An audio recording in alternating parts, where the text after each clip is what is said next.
الحمد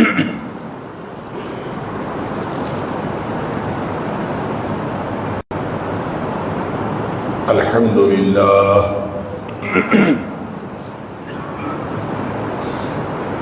الحمد لله نحمده ونستعينه ونستغفره ونؤمن به ونتوكل عليه ونعوذ بالله من شرور أنفسنا ومن سيئات أعمالنا من يهده الله فلا مضل له ومن يضلل فلا هادي له فأشهد أن لا إله إلا الله وحده لا شريك له وأشهد أن محمدا عبده ورسوله صلى الله عليه وسلم أرسله بالحق بشيرا ونذيرا بين يدي الساعة فمن يطع الله ورسوله فقد رشد واهتدى ومن يعص الله ورسوله فقد ضل وغوى فإنه لا يضر إلا نفسه ولا يضر الله شيئا نسأل الله ربنا أن يجعلنا ممن يطيعه ويطيع رسوله ويتبع رضوانه ويجتنب سخطه فإنما نحن به وله أما بعد فإن خير الحديث كتاب الله وخير الهدي هدي محمد صلى الله عليه وآله وسلم وشر الأمور محدثاتها وكل محدثة بدعة وكل بدعة ضلالة وكل ضلالة في النار فأعوذ بالله السميع العليم من الشيطان الرجيم من همزه ونفخه ونفثه بسم الله الرحمن الرحيم إن ينصركم الله فلا غالب لكم وإن يخذلكم فمن ذا الذي ينصركم من بعده وعلى الله فليتوكل المؤمنون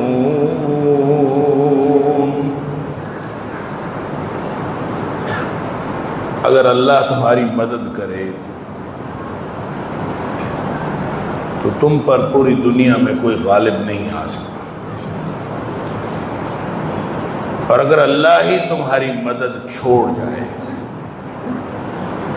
فمن ذا الذی ینصرکم من بعدہ، تو پھر بھری دنیا میں کون ہے جو تمہاری مدد کرے؟ وعلی اللہ فلیتوکل المؤمنون، اور اللہ ہی پر بھروسہ ہونا چاہیے اہل ایمان کا۔ صدق اللہ العظیم۔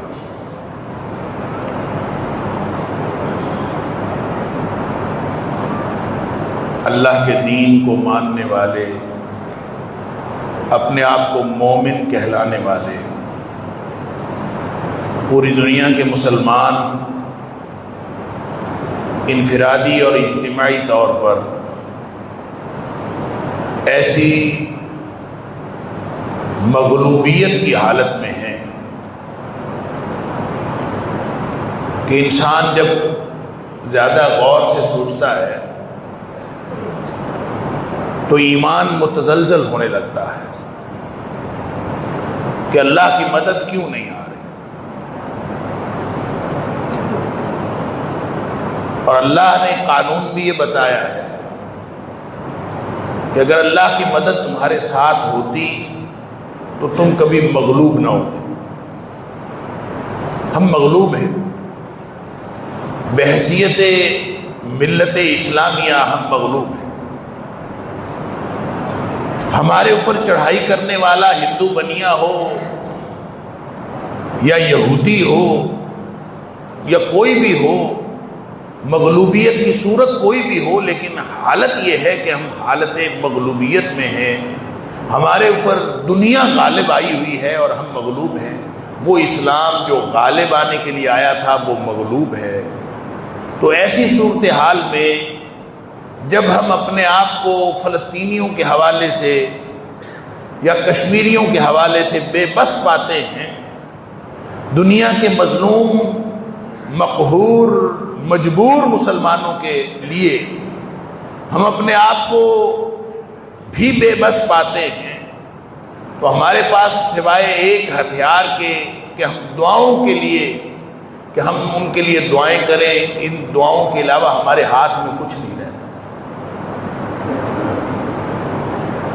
وہ دعائیں اللہ کے ہاں پہنچتی ہیں کہ نہیں پہنچتی، اور اللہ ان کو سنتا ہے کہ نہیں سنتا۔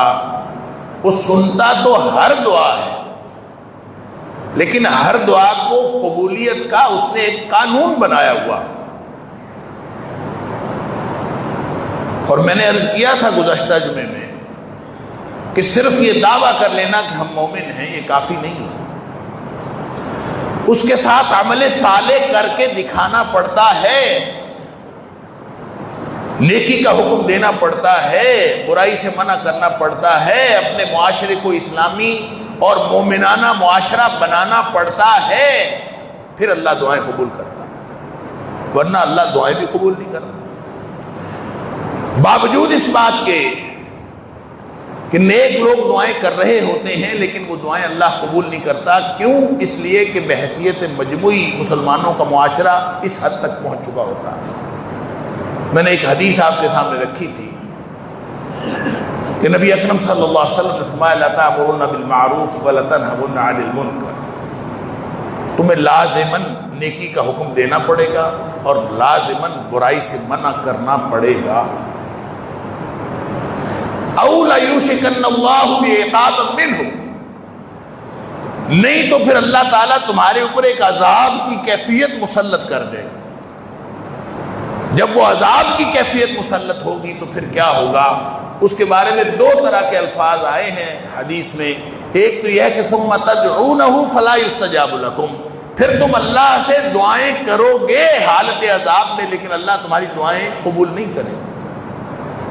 اور دوسرا یہ ہے کہ ثم یدعونہ خیارکم، ثم یدعونہ خیارکم، پھر تمہارے نیک لوگ دعائیں کریں گے،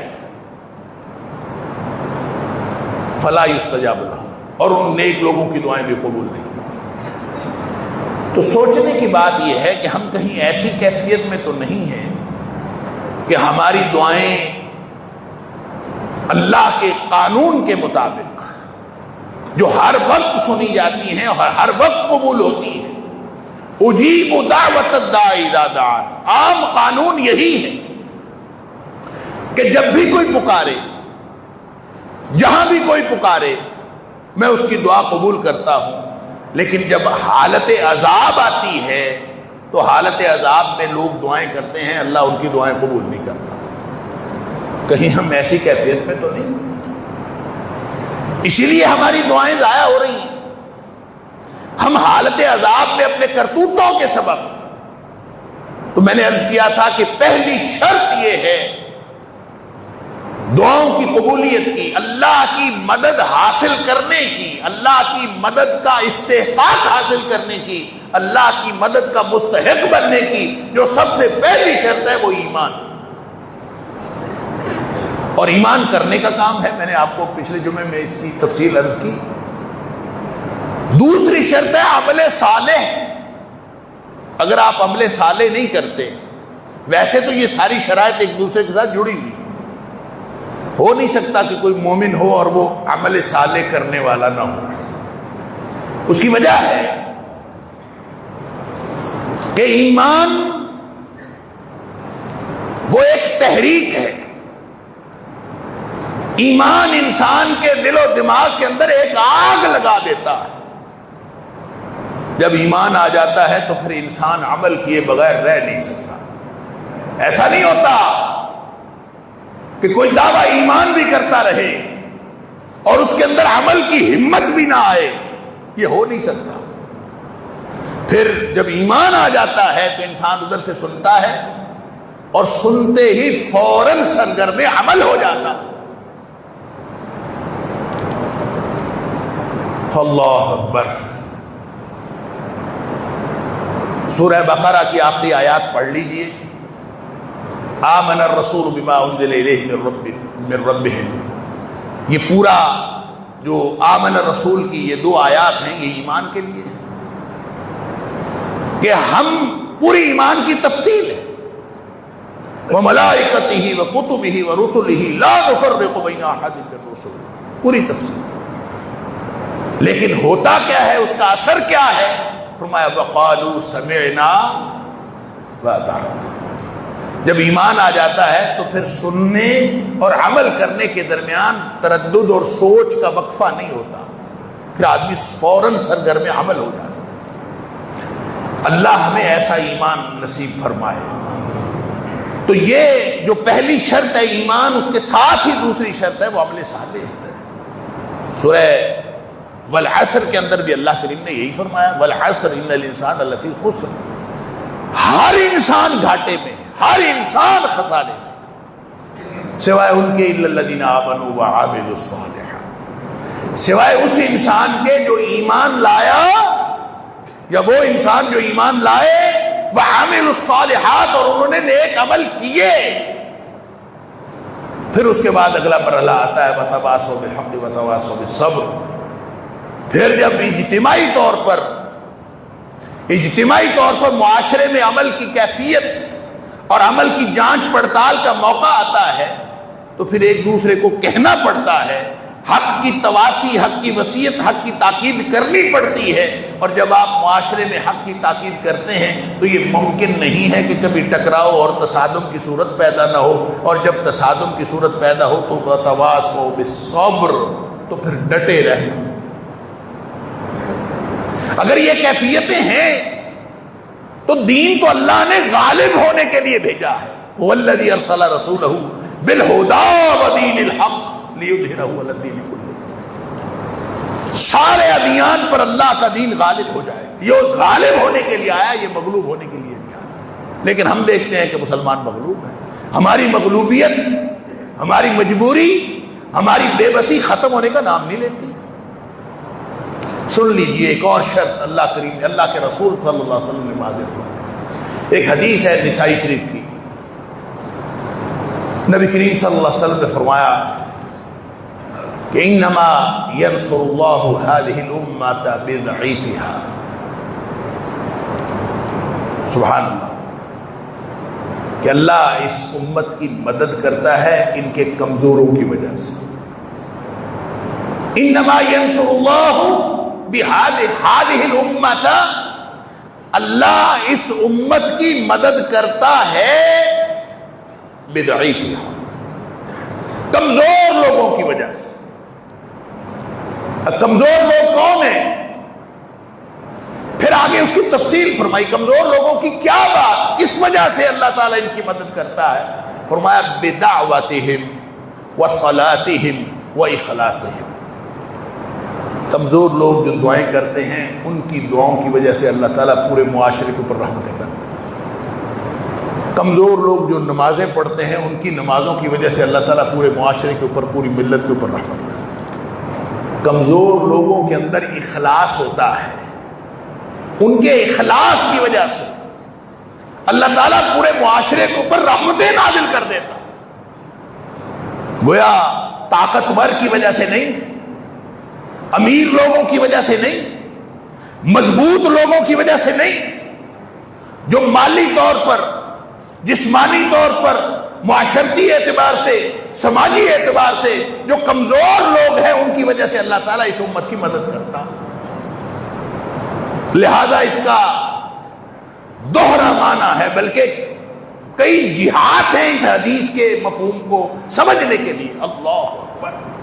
نبی پاک صلی اللہ علیہ وسلم کا فرمان، اور نبی کریم صلی اللہ علیہ وسلم کا فرمان جو ہوتا ہے وہ جوامع الکلم ہوتا ہے، جامع کلام ہوتا ہے. اس کی نبی پاک صلی اللہ علیہ وسلم تھوڑی سی بات ارشاد فرماتے ہیں، اس کی تشریحات بے شمار ہوتی ہیں، اس کے اندر بے شمار مفاہیم چھپے ہوتے ہیں. تو نبی پاک صلی اللہ علیہ وسلم انما ینصر اللہ، اچھا یہ نہیں فرمایا ان اللہ ینصر، انما ینصر. فرق پتہ ہے؟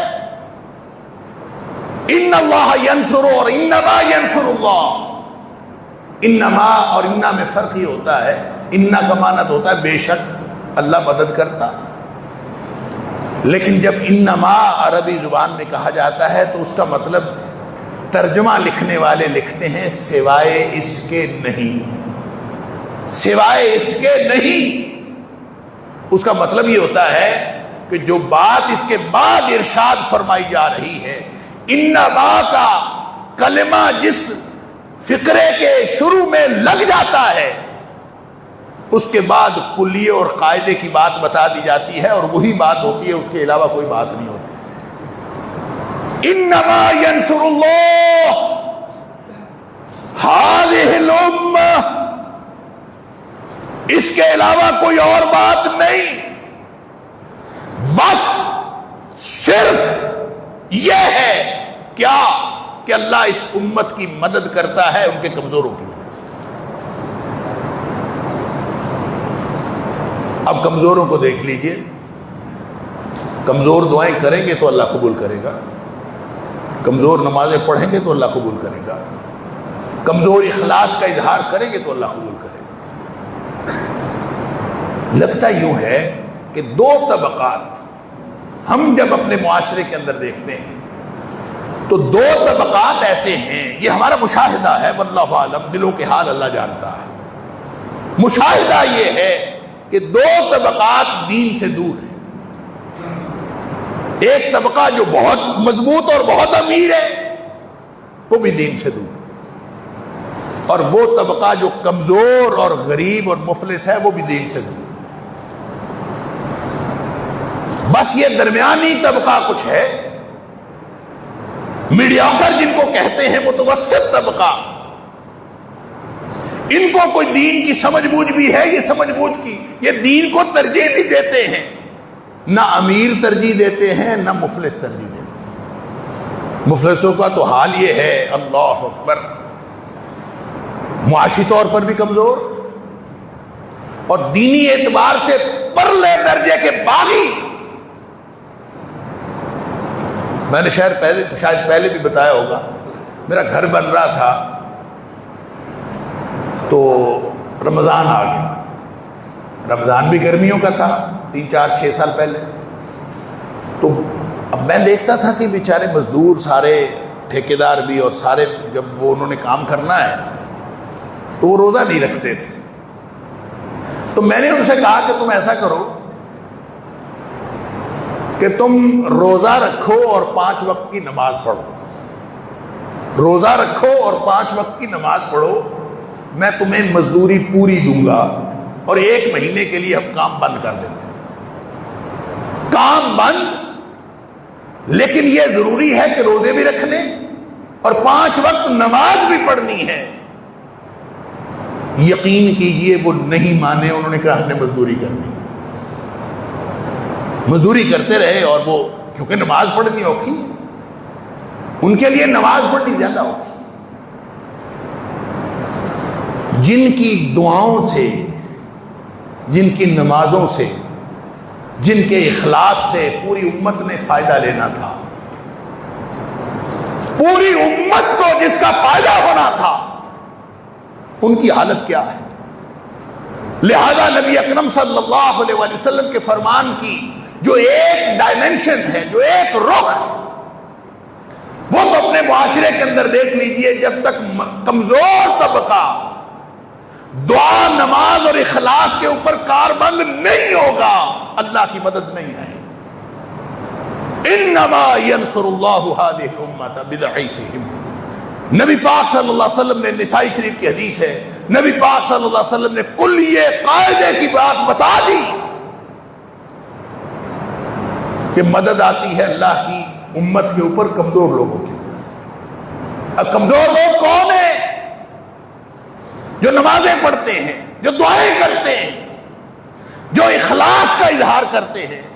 اگر ان کی دعائیں، ان کا اخلاص اور ان کی نمازیں موجود ہیں تو اللہ کی مدد آئے گی، اور اگر وہ نہیں ہے تو پھر اللہ کی مدد نہیں آئے گی۔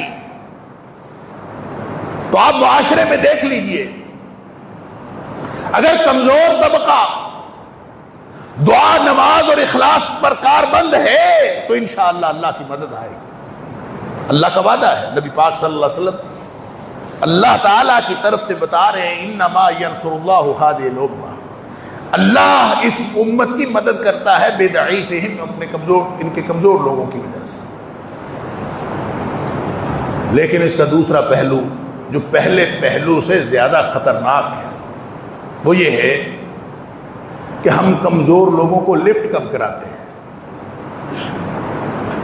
ایک حدیث کے اندر آتا ہے کہ روزی بھی کمزور لوگوں کی وجہ سے ملتی ہے۔ اللہ اکبر! تو کمزور لوگوں کی دعوت، کمزور لوگوں کی دعائیں، کمزور لوگوں کی نمازیں، کمزور لوگوں کا اخلاص، اس کی ضرورت صرف کمزور لوگوں کو نہیں ہے، جو مضبوط اور امیر لوگ ہیں ان کو بھی ان کی دعاؤں کی ضرورت ہے، تاکہ پوری ملت کے اوپر، پوری امت کے اوپر اللہ کی مدد آئے۔ سب کو ضرورت ہے، لیکن ہم کمزوروں کی دعائیں لیتے ہیں، ہم تو کمزوروں کی بد دعائیں لیتے ہیں۔ فلسطین کے کمزوروں کو ہی دیکھ لیجئے، کیا وہ اس وقت امت اسلامیہ کو دعائیں دے رہے ہیں؟ ان کے چھوٹے چھوٹے بچے، ان کی کمزور عورتیں، ان کے کمزور بچے، کمزور مرد، ان کی زبانوں سے امت کے لیے دعائیں نکل رہی ہیں یا بد دعائیں نکل رہی ہیں؟ ہم ان کی مدد کریں گے تو دعائیں نکلے گی نا، ہم تو ان کی مدد ہی نہیں کر رہے۔ زیادہ سے زیادہ جو مدد کر رہا ہے وہ 4 آنے اکٹھے کر کے، ان کی روٹی روزی کا بندوبست کر کے وہاں کوئی پہنچ جاتا ہے، انٹرنیشنل پارٹنرز کو ملا کے وہاں پہ پہنچ جاتا ہے، اور وہ مر رہے ہیں، ان کے اوپر بمباری ہو رہی ہے، وہ حالت جنگ میں ہیں، اور ہم ان کے ساتھ ہمدردی کرتے ہیں، چند جو ہے کھانے کے جو ٹکر کی برکی دے کے اور چند نوالے دے کے ہم سمجھتے ہیں کہ ان کی مدد ہو جائے گی۔ یہ اس طرح کی مدد کر کے ہم ان کی دعائیں لینے میں کامیاب ہوں گے یا بد دعائیں لینے میں کامیاب؟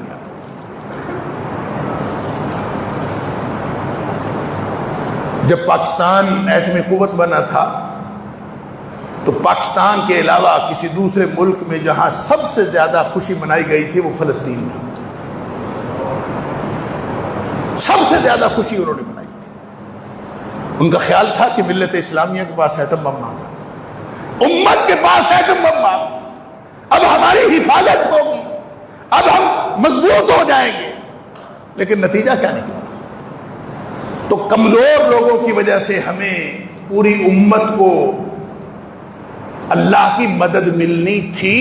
انما ینصر اللہ ہذہ الامۃ بضعیفہا، کمزور لوگوں کی وجہ سے ان کو، ساری امت کو اللہ کی مدد ملنی تھی، بدعوتہم، ان کی دعاؤں کی وجہ سے، وصلاتہم، ان کی نمازوں کی وجہ سے، واخلاصہم، ان کے اخلاص کی وجہ سے۔ اخلاص تو ان کا یقیناً ہے کہ وہ اپنی جانیں اللہ کے سپرد کر رہے ہیں، اور وہ اپنی جانیں پیش کر رہے ہیں. اخلاص تو پوری دنیا کو نظر آ رہا ہے، لیکن ان کو تو نمازیں بھی نہیں پڑھنے دی جا رہی، نہ وہ نمازیں پڑھنے کے لیے ان کو سہولت دی جا رہی ہے، نہ ان کی دعائیں امت مسلمہ کے لیے ہیں. تم امت مسلمہ کے اوپر اللہ کی مدد کیسے آئے؟ لہذا ایسے کام کرے امت مسلمہ کمزوروں کے لیے، ہر جگہ کے کمزوروں کے لیے، وہ کشمیر کے کمزور ہوں، وہ فلسطین کے کمزور ہوں، وہ ملک پاکستان کے رہنے والے کمزور ہوں، وہ پوری دنیا کے کسی خطے میں رہنے والے کمزور ہوں. اگر امت مسلمہ ان سب کی دعائیں لینے کا بندوبست کرے تو مدد آج بھی اللہ کی آ سکتی ہے. کمزور لوگوں کی دعائیں لینے کا بندوبست کرے، بدعواتہم وصلاتہم واخلاصہم. کمزور لوگوں کی دعائیں ہوں گی، کمزور لوگوں کی نمازیں ہوں گی، کمزور لوگوں کا اخلاص ہوگا تو پوری امت کے اوپر اللہ کی مدد آئے. لہذا ایک شرط یہ ہے کہ کمزور لوگوں کو سنبھال لیجیے. کوئی سنبھال سکتا ہے تو سنبھالے، کوئی انفرادی طور پر کمزور لوگوں کی دعائیں لے سکتا ہے تو لے، اجتماعی طور پر امت کمزور لوگوں کی دعائیں لے سکتی ہے تو لے. اگر نہیں لیتے تو پھر اللہ کی مدد کوئی نہیں آ رہی. اللہ اکبر.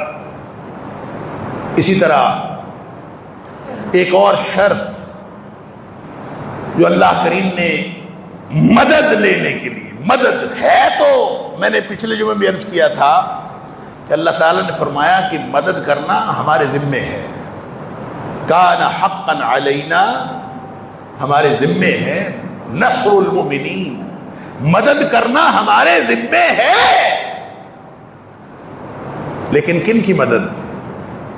جو اپنے آپ کو مسلمان کہتے ہیں، صرف ان کی مدد، یا مومنین کی مدد، اہل ایمان کی مدد اللہ تعالیٰ نے اللہ تعالیٰ نے جو وعدہ کیا ہے وہ اہل ایمان کے لیے ہے. اپنے اپنے ایمان کی فکر کر لیں. اس کے ساتھ ایک اور اصطلاح استعمال کر لیں، ہو سکتا ہے ہماری سمجھ میں بات آ جائے. واللہ اعلم. اللہ کریم نے قرآن میں فرمایا ان الارض للہ، یہ زمین اللہ کی ہے. یرثھا لمن یشاء من عبادہ، اللہ تعالیٰ جس کے لیے چاہتا ہے اس کو وارث بنا دیتا ہے زمین کا. والعاقبۃ للمتقین، انجام کار جو اس کے وارث بنیں گے، جو اس کے اصل وارث ہیں، جن کو یہ وراثت ملے گی، وہ متقین ہیں. دوسری جگہ فرمایا واتقوا اللہ، اللہ کا تقوی اختیار کرتے رہو. وَاعْلَمُوا أَنَّ اللَّهَ مَعَ الْمُتَّقِينَ، اور یہ بات جان رکھو کہ اللہ متقین کے ساتھ ہوتا ہے. بے شمار آیات ہیں جو تقوی کے حوالے سے ہیں. بس ایک آیت اور عرض کرتا ہوں. سورہ اعراف کے اندر اللہ کریم نے فرمایا وَلَوْ أَنَّ أَهْلَ الْقُرَىٰ آمَنُوا وَاتَّقَوْا لَفَتَحْنَا عَلَيْهِمْ بَرَكَاتٍ مِّنَ السَّمَاءِ وَالْأَرْضِ. اگر یہ بستیوں کے لوگ واقعی ایماندار ہوتے اور تقوی والے ہوتے، لَفَتَحْنَا عَلَيْهِمْ بَرَكَاتٍ مِّنَ السَّمَاءِ وَالْأَرْضِ، ہم ان سے زمین و آسمان، ان کے اوپر زمین و آسمان سے خیر و برکت کے دروازے کھول دیتے اگر یہ ایمان والے اور تقوی والے ہو. تقوی کا مطلب ہوتا ہے اللہ سے ڈرنا. اللہ سے ڈرنے کا مطلب یہ نہیں ہے کہ اللہ تعالیٰ نعوذ باللہ ثم نعوذ باللہ کوئی خوفناک چیز ہے. ڈرنے کا مطلب یہ ہے اللہ کی ناراضگی سے ڈرنا، کہیں اللہ ناراض نہ ہو. اس بات سے ڈرنا کہ کہیں میرا اللہ ناراض نہ ہو. اس بات سے ڈرنا کہیں میں اللہ کی خوشنودی سے محروم نہ رہ جاؤں. تو یہ دوہرا احساس اگر دل میں ہو، نبی پاک صلی اللہ علیہ وسلم فرمایا تھا تقویٰ ہا ہونا، تقویٰ دل میں ہے. تو تقویٰ دل میں ہو تو کیا ہے احساس؟ یہ دوہرا احساس ہے کہ میرے سے کوئی چھوٹے سے چھوٹا کام ہونے سے رہ نہ جائے جو اللہ کی خوشنودی کا باعث بن سکے. مجھ سے کوئی چھوٹی سی چھوٹی حرکت ایسی سرزد نہ ہو جائے جو اللہ کی ناراضگی کا باعث بن سکتی ہے. یہ احساس اگر دل میں آ گیا تو یہ تقویٰ ہے۔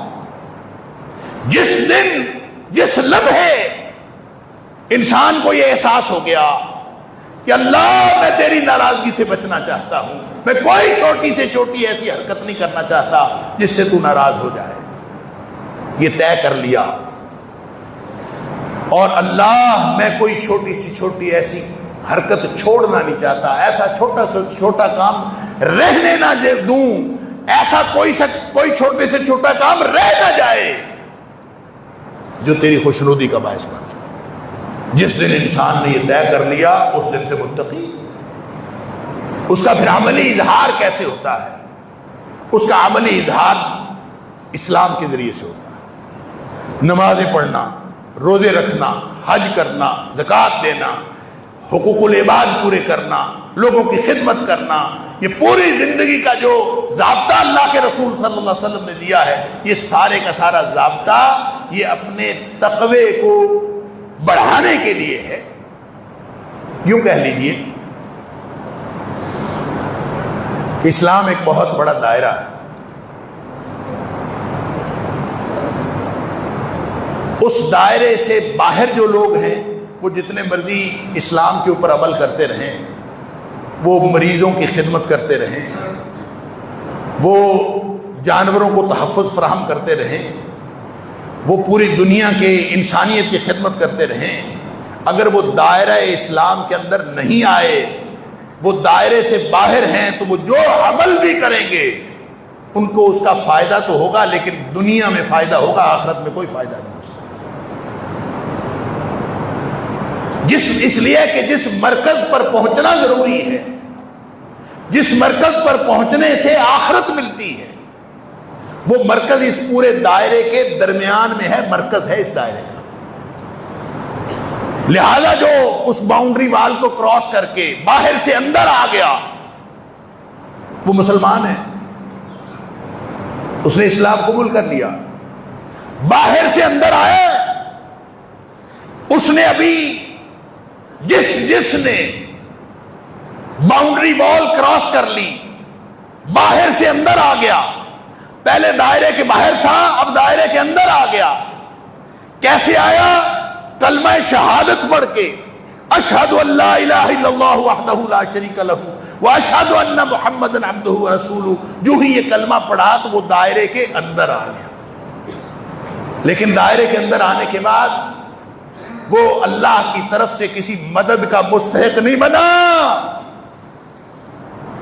اللہ کی طرف سے مدد کا مستحق بنے گا جب یہ دائرے سے مرکز کی طرف چل پڑے گا، جب اس کا سفر شروع ہوگا مرکز کی طرف۔ اللہ اکبر۔ سورہ حجرات میں اللہ تعالیٰ نے فرمایا قالت الاعراب آمنا، ہمارے جیسے ہی تھے پنڈو دیہاتی، انہوں نے کلمہ پڑھا، کلمہ پڑھ کے وہ اسلام کے دائرے کے اندر آئے، وہ کہتے آمنا، ہم مومن ہو گئے۔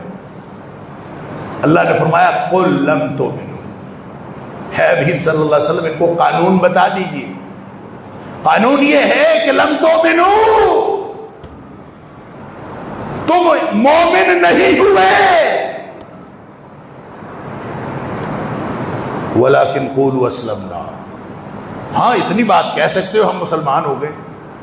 ابھی دائرے سے پہلے باہر تھے، اب اندر آئے ہو تو صرف یہ دعویٰ کر سکتے ہو ہم مسلمان ہیں۔ ولما يدخل الایمان فی قلوبکم، ایمان ابھی تمہارے دلوں میں داخل نہیں ہوا، ایمان داخل ہونے کے لیے ابھی محنت کرنی پڑے گی، مرکز کی طرف سفر کرنا پڑے گا، نیکیاں کرنی پڑیں گی، نمازیں پڑھنی پڑیں گی، روزے رکھنے پڑیں گے، حقوق العباد دینے پڑیں گے، حقوق اللہ پورے کرنے پڑیں گے۔ جب یہ سارا کچھ کرو گے تو تمہارا سفر اس مرکز کی جانب چل پڑے گا، جو مرکز ایمان اور تقوی کا مرکز ہے، جہاں پہنچنے والے اللہ کے ہاں جنت کے مستحق ہوتے ہیں اور دنیا میں اللہ کی مدد کے مستحق ہوتے ہیں۔ لہذا ہم نے تو سمجھا ہے کہ شاید ہم مسلمان ہو کے کہ اللہ پر کوئی احسان کیا، ہم مسلمان ہیں لہذا اللہ کو ہماری مدد کرنی چاہیے، یہ نہیں سوچتے کہ ہم دائرہ اسلام میں داخل ہونے کے بعد کبھی تقوی اور ایمان کے لیے محنت کی ہے؟ اگر تقوی اور ایمان کے لیے محنت کرتے ہو تو اللہ نے فرمایا واتقوا اللہ، اللہ سے ڈرتے رہو، وَاعْلَمُوا، اور جان رکھو ان اللہ مع المتقین، اللہ تقوی والوں کے ساتھ ہوتا ہے۔ کیا مطلب؟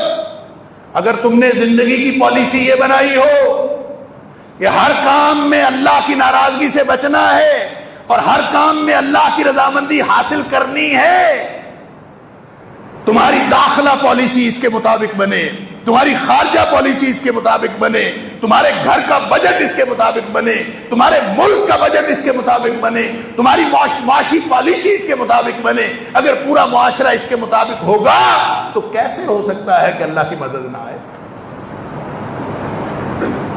اللہ تعالیٰ مجھے اور آپ کو، ہم سب کو اس بات کی توفیق عطا فرمائے کہ ہم اس درجے کے مومن اور متقی بن جائیں جن کے لیے اللہ کی مدد آتی ہے۔ اگر اللہ کی مدد نہ آئے تو مسلمانوں کو کبھی کامیابی حاصل نہیں ہو سکتی، کیونکہ اللہ نے صاف فرما دیا إِن يَنْصُرْكُمُ اللَّهُ فَلَا غَالِبَ لَكُمْ۔ کافر ہے تو شمشیر پہ کرتا ہے بھروسہ، مومن ہے تو بے تیغ بھی لڑتا ہے سپاہی۔